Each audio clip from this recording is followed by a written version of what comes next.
अपनी बीवी स्नेहा की मौत के बाद वीरेन की ज़िंदगी बेरंग सी हो चुकी थी। बहुत प्यार करता था वीरेन स्नेहा से। 4 दिन हो चुके हैं स्नेहा की मौत को। आज रात खुद को अपने कमरे में बंद किए वीरेन मोबाइल में अपनी और स्नेहा की फ़ोटो देखता देखता रो रहा था। अगले दिन सुबह वीरेन के जिगरी दोस्त संजू के बार बार फ़ोन ट्राई करने पर जब वीरेन ने फ़ोन नहीं उठाया तो संजू ने वीरेन के घर के लैंडलाइन पर कॉल लगाया, जो वीरेन की मां ने उठाया। वीरेन की मां फ़ोन लेकर वीरेन की बात संजू से करवाने के लिए जब वीरेन के कमरे में पहुंची तो देखा वीरेन ने खुद को फांसी पर लटका रखा था। वीरेन की मां की चीख सुनकर घर के बाकी लोग भी दौड़कर वीरेन के कमरे में पहुंचे। वीरेन को नीचे उतारा गया, लेकिन वीरेन काफ़ी देर पहले ही अपना दम तोड़ चुका था। फ़ोन पर चीखना चिल्लाना सुनकर संजू भी तुरंत वीरेन के घर पहुंचा। पूरे घर में मातम छाया हुआ था। शायद वीरेन बीवी की मौत का सदमा सहन नहीं कर पाया था। खैर, वीरेन को दाह संस्कार के लिए जब ले जाया गया तब संजू चुपके से वीरेन के कमरे में पहुंचा और कमरे में कुछ ढूंढने लगा और तकरीबन 10 मिनट बाद वहां से निकलकर सीधा अपने घर गया और घर पहुंचकर उसने अपना फ़ोन जेब से निकाला और फिर दायां हाथ दाईं पॉकेट में डालकर एक और फ़ोन अपनी जेब से निकाला। फ़ोन अनलॉक किया तो उस पर वीरेन और स्नेहा का वॉलपेपर आया। ये फ़ोन वीरेन का था, जिसे चुपके से संजू ने उसके कमरे से चुराया था। संजू ने वीरेन के फ़ोन से कुछ फाइल्स अपने फ़ोन में ट्रांसफ़र की। वीरेन का फ़ोन टेबल ड्रॉअर में रखकर ऑफिस के लिए निकल पड़ा और घर से थोड़ा ही दूर गया था संजू, तब उसने गाड़ी साइड में लगा कर रोकी क्योंकि उसके फ़ोन पर कॉल आ रही थी।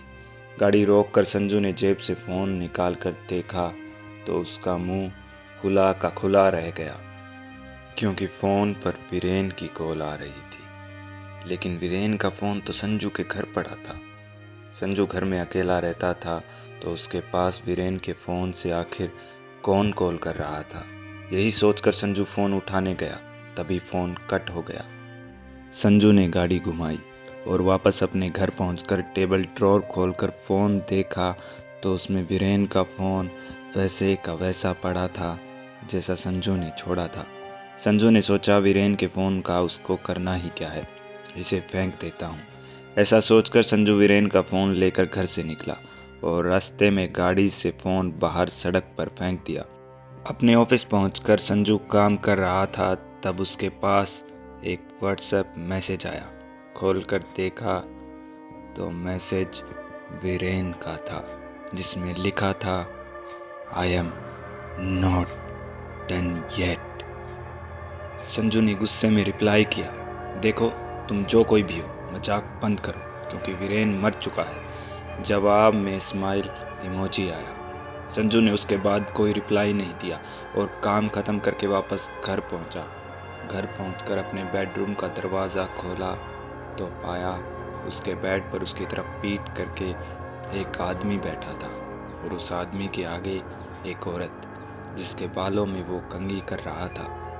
संजू ने दरवाजे पर खड़े खड़े ही कहा, कौन हो तुम लोग और अंदर कैसे आए?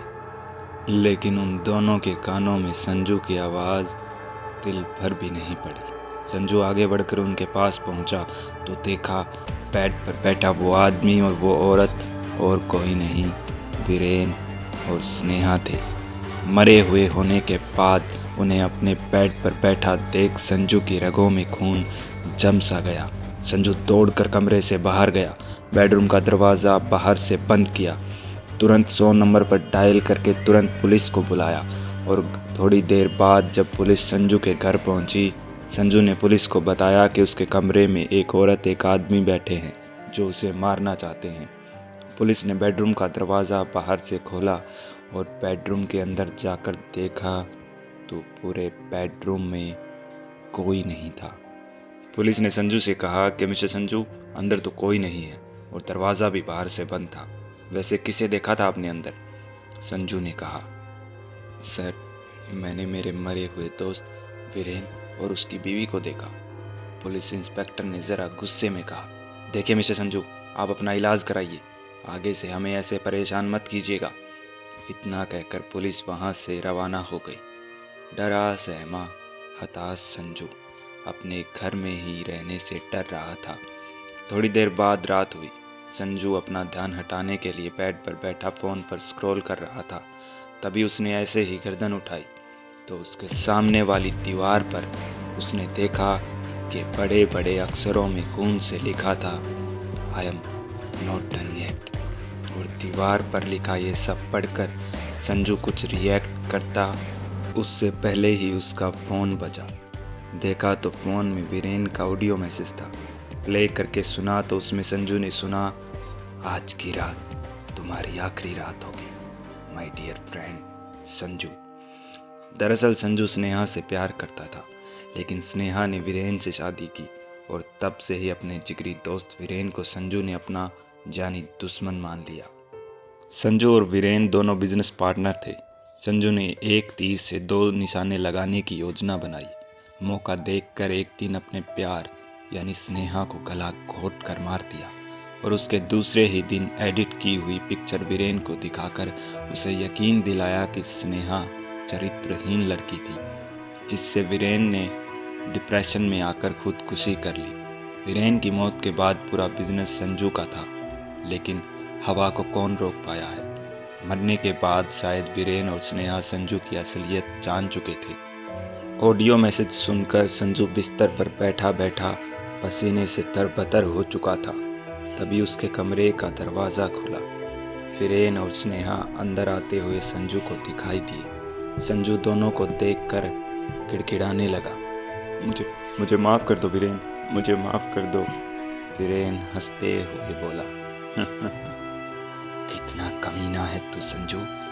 मैंने तुझे अपना भाई समझा था और तूने क्या किया मेरे साथ। तुझे मरना होगा संजू, तुझे मरना होगा। इतना कहकर वीरेन ने संजू का पैर पकड़ा, उसे घसीट कर बेड से नीचे पटक दिया। तभी संजू ने देखा कि स्नेहा के पैर अपने आप हवा में उड़े और ऊपर जाती जाती स्नेहा पंखे तक पहुंची और पंखे पर एक दुपट्टा बांधा। काफ़ी देर तक कमरे में संजू की चीखें गूंजी। कुछ दिनों बाद सड़ने की बदबू के कारण पड़ोसियों ने पुलिस को शिकायत की और जब पुलिस संजू के घर पहुंची तो बेडरूम के पंखे से लटकती आधी सड़ चुकी संजू की लाश पुलिस को मिली। संजू और वीरेन का बिजनेस अब कुणाल संभालता है। कुणाल वीरेन का छोटा भाई है और वो कुणाल ही है जिसने स्नेहा को मारने में संजू की मदद की थी। मैं हूं सैम और ये थी रेड स्केरी पॉडकास्ट में आज की कहानी। अगर कहानी आपको पसंद आई तो सब्सक्राइब करना न भूलें।